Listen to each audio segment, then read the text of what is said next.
Okay, so I just finished watching Peachy's video, Let's Talk, regarding her mental health and how it has been impacted by public information films, and I just needed to say a couple of things. Mostly in response to just her video, but also in doing this, and I can imagine the 250 subscribers that I've mostly amassed despite being absent on my channel, you guys must clearly want some answers. So the best way I can give you those answers is to give you a little bit of my PIF timeline, if you will, because I got in the game ridiculously early. I think Peachy, I don't want to start guessing, and I know she's not been very, she's not disclosed much about her age, but it was quite clear from her videos that she was an adult when she first started posting onto YouTube. I was 12. In fact, I think I was actually younger than that. But yeah, I've come a long way in the 4 years that you've not heard anything from me. I've come out as queer and as trans. Turns out I'm actually trans, female to male. Big surprise from the flannel shirts and the bad posture. But yeah, it makes more sense if you know who I am as a person. I went from watching videos, watching public information films on and off YouTube, be it at 2 in the morning when my mum had left the television on, and I couldn't sleep, to finding them on YouTube myself and watching them through my uncle's YouTube channel in the living room of my grandma, because she had an alcohol problem at the time and I had nothing else to preoccupy myself. And it kind of stemmed from there. I've seen some really interesting podcasts and lectures that talk about morbid curiosity. If you're not aware of the channel Vsauce, you should definitely go and check them out. They have Michael Stevens has a video dedicated to morbid curiosity and what kind of inspires people to drive to seek out things that scare them shitless. Combine that with the nostalgia factor and the time capsule style that a lot of PIFs find themselves wrapped in. You've got a recipe for something that I wanted to watch throughout my entire adolescence, but that wasn't to say that it didn't have a negative effect on my mental health. I consider public information films, even though I like them and even though I have spent the last 2 weeks watching relics. I've been watching relics on my old YouTube channel, I've been watching on Peachy's EA Sports Big 8.99, I've been watching all these different channels and their video content, because I'm actually going to be starting my own channel. I'll put the link in the description. I'm going to be recording my transition from female to male. I start hormone therapy on Monday, so that's going to be interesting. So if you want to follow me on my other channel, that's great. What upsets me is the fact that the will for adverts and the way that media like Netflix and Hulu is now organised. There was no secret behind why CRY closed its doors in 2011. It was because they didn't have the money to innovate, and because we've had in this country 9 years of a Tory government that don't want to be able to. I mean, yeah, sure, we've had different revamps of different campaigns like Think and Fire Kills. They've been few and far between because we can't afford them anymore, because private contractors have overtaken those campaigns. They don't need to make as much impact, and that scares me. But it also means that I don't feel like there's any trajectory for a channel like this anymore, and I honestly kind of have this sorrow that I worry that the PIF community is running on a limited amount of public information films. There's only so much that we can find, and that's why I've not been active. But that's not only the reason I've not been active, and that's because for years, from the first time I ever watched my light switch PIF, as the PIF mother, Peachy Panda, calls it, my light switch PIF was Dead Man by Fire Kills.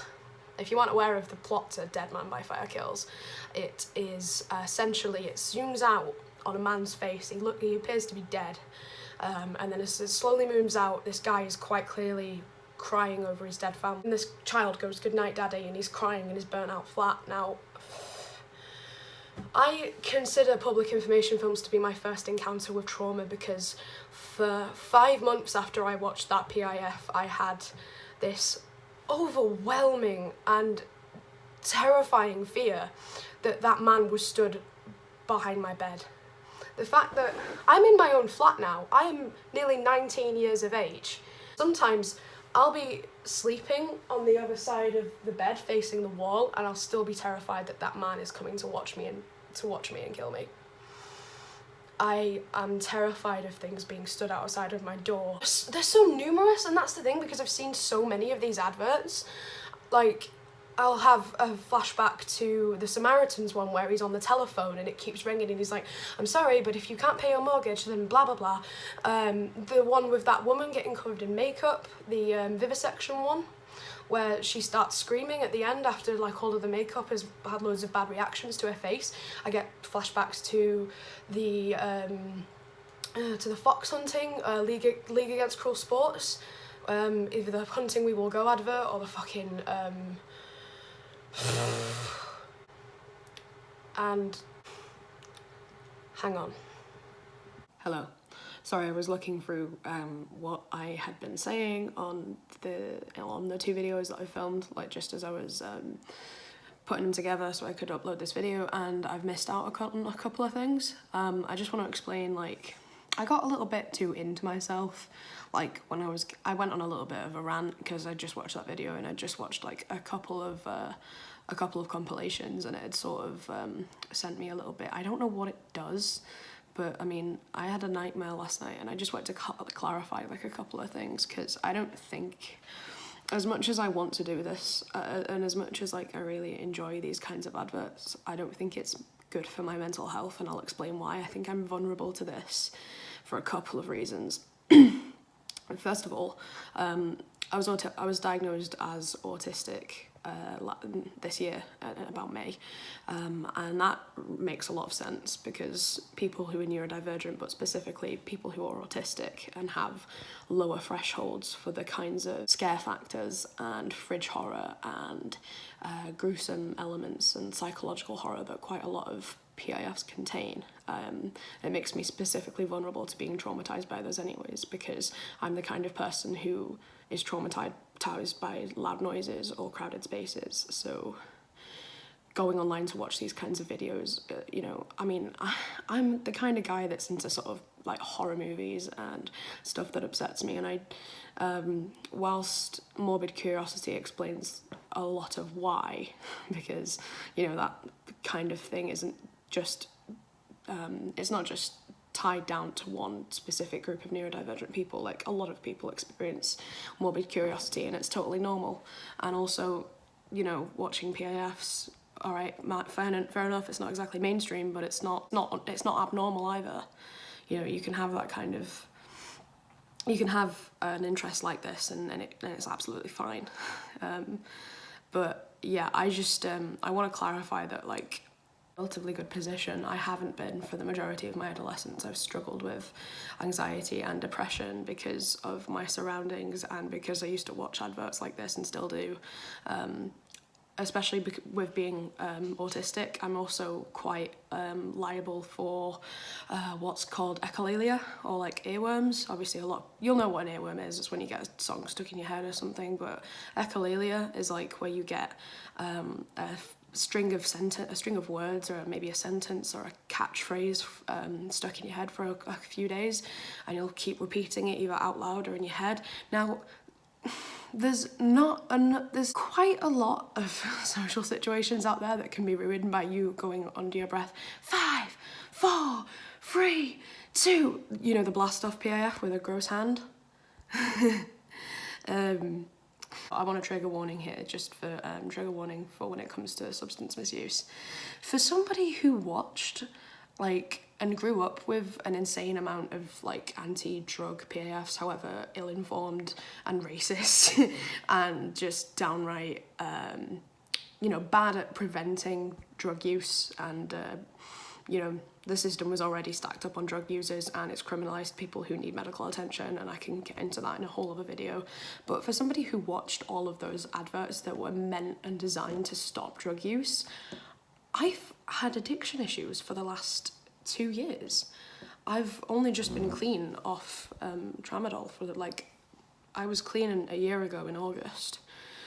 That was hard to admit. But yeah, I just, I've had some struggles as I've gotten older, and even right now, as I'm filming this, I'm actually kind of, I can see the kitchen behind me, like, it's fine. But it's something I'm creeped out.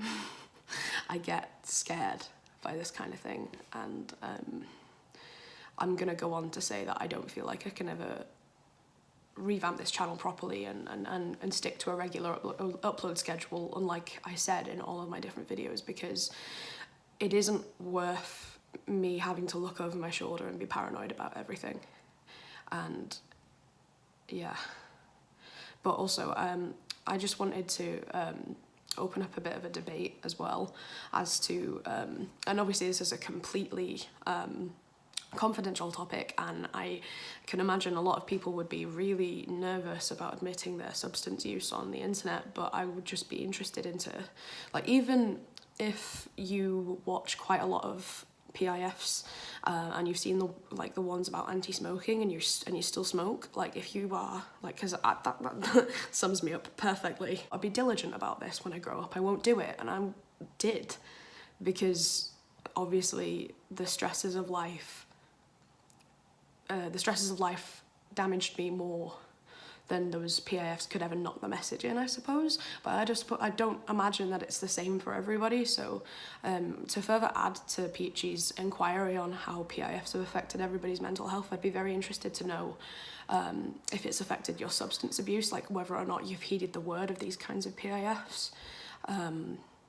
That's it, really. Let's continue on to the video, because I'm actually filming this 2 days later in my kitchen. So yeah. Wait, 1 second. I just need to make it abundantly clear. Fuck's sake. I do this a lot, I go on tangents. And watching public information films is not vehemently, it's not gonna it isn't going to mess your mental health up if you are somebody who is not predispositioned to freak out once they've been exposed to scary stuff. I am one of those people, and I'm predispositioned to this because I have experienced anxiety since I was 12, and I've experienced insomnia and depression, and obviously I'm autistic, so that makes me more sensitive to scary content and gruesome content and stuff that messes with your head way more than the average person. And I just needed to make it abundantly clear that, like, this isn't an inherently damaging hobby, and if you don't feel like you could be susceptible to developing mental health issues, or if you don't feel like you are predisposed to that sort of thing, go ahead and watch them. But again, as I'm going to say in the other video, I think it would be very good if the PIF community started to trigger warning some of their stuff.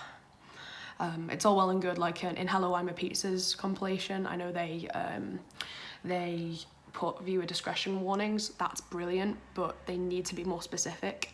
If your compilation has stuff in it about anorexia or drug use or suicide, you need to mention it. If it's got stuff about, if it's got like a PIF from Fire Kills that's like, you did turn the cooker off, didn't you? You need to trigger warn it for people who are just getting into this kind of thing, because yeah, sure, there might not be enough PIFs to watch, and or to, like, you know, there might not be enough new campaigns popping up here and there, but that doesn't mean people aren't going to get into it in the future. And if those people are predispositioned to or already have mental health issues, we need to be safeguarding them more. So yeah, anyways, now we go back to the other video. Sorry about that. Okay. But yeah, I get, like, I've always wondered for years about how much impact those kinds of interactions that I have with PIFs on a day-to-day basis, because I could be washing the dishes and I'll get a flashback to that NSPCC PIF where the dead child is standing at the bottom of the stairs because my sink is right next to the stairs. I could be in Tesco trying to look for fucking cheese, and I'll get a flashback to that Think campaign where that little kid is follows that dude around and he's dead. and it doesn't happen enough for it to like plague my life, otherwise I definitely would have gotten some therapy for it by now. In fact, funny I should say that, because back in 2013, when I was 11, 12 years old, just before I started this channel, that was when I experienced anxiety and depression for the first time, and I got referred to in Britain. It's called the Child and Adolescent Mental Health Service, and if anybody on this following this channel is British and has had any interaction with that service, you'll know it's bullshit, because they didn't let me have any privacy. My mum was really on it when it came to them giving them like topics for me to talk about, even though at the time I didn't necessarily consider them to be like worthwhile things to talk about, because I wanted to get to the bottom of the fact as to why I wanted to kill myself, and everyone else wanted to talk about why I couldn't sleep and why I wasn't getting to bed at the right time.